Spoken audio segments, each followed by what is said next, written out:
vous êtes sur RTL. .fr. RTL Matin. Avec Julien Cellier.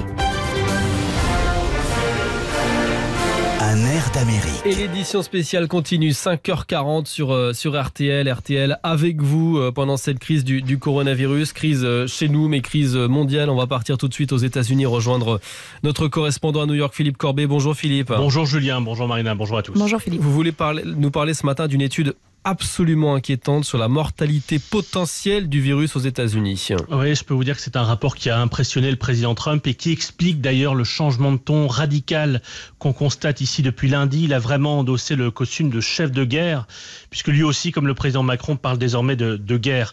Depuis qu'il est président, on ne l'avait jamais vu avec un ton aussi grave. En quelques jours, le changement est spectaculaire et la Maison-Blanche laisse entendre que c'est un rapport de chercheurs britanniques qu'a reçu l'équipe du président ce week-end qui a amené Donald Trump à vraiment prendre la mesure du péril qui guette le pays le plus puissant du monde. C'est une étude qui fait des simulations d'impact en fonction des politiques publiques prises aujourd'hui. En fait, des mesures de restriction. Fermeture des écoles, par fermeture des écoles, confinement, pas confinement. Alors, je préfère vous prévenir, ce que je vais vous dire est un scénario catastrophe, c'est-à-dire le grand pic de la courbe, si vous avez vu ce graphique ces derniers jours, et c'est dans l'hypothèse où aucune restriction de regroupement n'est prise, mais des restrictions de regroupement ont été prises. Selon cette étude, le coronavirus pourrait tuer dans les prochains mois jusqu'à 2 200 000 personnes rien qu'aux États-Unis. C'est considérable, c'est énorme. Oui, et pour vous donner un ordre d'idée, l'étude est aussi menée pour le Royaume-Uni, qui a une population à peu près équivalente à la France. Et là encore, dans le scénario du pire, avec les mêmes restrictions que j'évoquais, dans le scénario du pire, plus d'un demi-million de personnes pourraient mourir.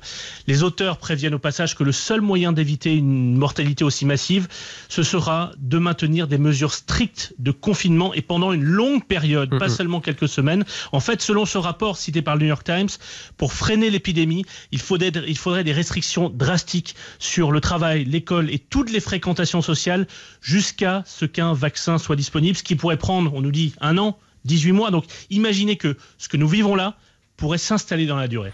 Ça veut dire aussi que les systèmes de santé ils vont être submergés, particulièrement aux États-Unis. Oui, c'est pour ça que le gouverneur de l'État de New York ici appelle à l'aide avec gravité l'État fédéral et donc Donald Trump. C'est ici à New York que semble être le foyer de contamination le plus actif et le plus dangereux. Le gouverneur a obtenu du Pentagone de construire sans attendre des hôpitaux de campagne.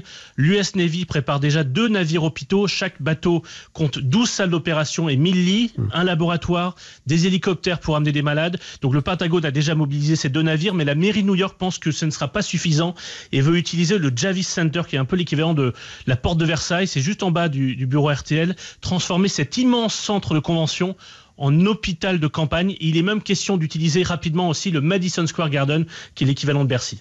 Merci Philippe, on le comprend avec vous, l'heure elle est grave. Si vous ne l'avez pas encore compris, elle est vraiment grave et cette étude américaine nous le prouve et le nombre de cas d'ailleurs en France